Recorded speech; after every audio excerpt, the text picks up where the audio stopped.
24 సీట్లకే చంద్రబాబు నాయుడు కాళ్ళు పట్టుకున్నాం. ఈరోజు చంద్రబాబు నాయుడు ఇచ్చిన ముష్టి 24 సీట్లకే ఎందుకు తల వంచావు పవన్ కళ్యాణ్ అని జనసేన కార్యకర్తలు నాయకులకి సమాధానం చెప్పాలి.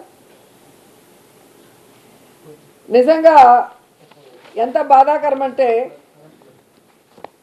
చెప్పుకోవడానికేమో గొప్పగా 40 ఇయర్స్ ఇండస్ట్రీ, నాకు విజన్ ఉంది, విస్తరాకుల కట్టుంది, నేను కేంద్రంలో చక్రం తిప్పానని చెప్పుకునే చంద్రబాబు నాయుడు ఒక సైడు, సినిమాల్లో పవర్ స్టార్ అని చెప్పుకుంటూ బయట పవర్ లైన్ స్టార్గా తిరుగుతూ మళ్ళీ బింకాలు పలికే పవన్ కళ్యాణ్ ఒకవైపు.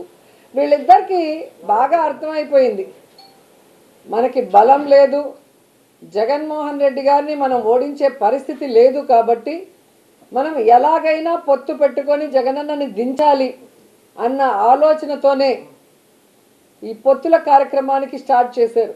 సంతానలేమి సమస్యతో బాధపడుతున్నారా? చింతించకండి. సుమారు 90,000 జంటలకు ఆనందం నింపింది ఓఎస్ఎస్ ఫర్టిలిటీ. ఈ రోజే 7825893600 కి కాల్ చేయండి. సంతానోత్పత్తి చికిత్సపై భారీ డిస్కౌంట్లు పొందండి. గుడ్ న్యూస్ చెప్పండి.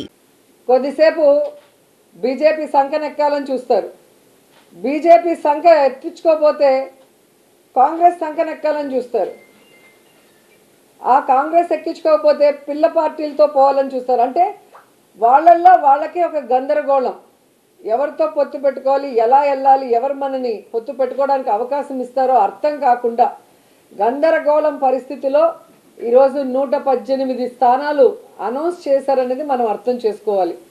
కానీ ఆ 118 స్థానాల్లో 24 స్థానాలు జనసేనకి ఇచ్చారు, మిగతా స్థానాలు తెలుగుదేశం పార్టీకి ఇస్తే అందులో చంద్రబాబు నాయుడు స్థానం కుప్పమని ఆయన అనౌన్స్ చేసుకున్నాడు.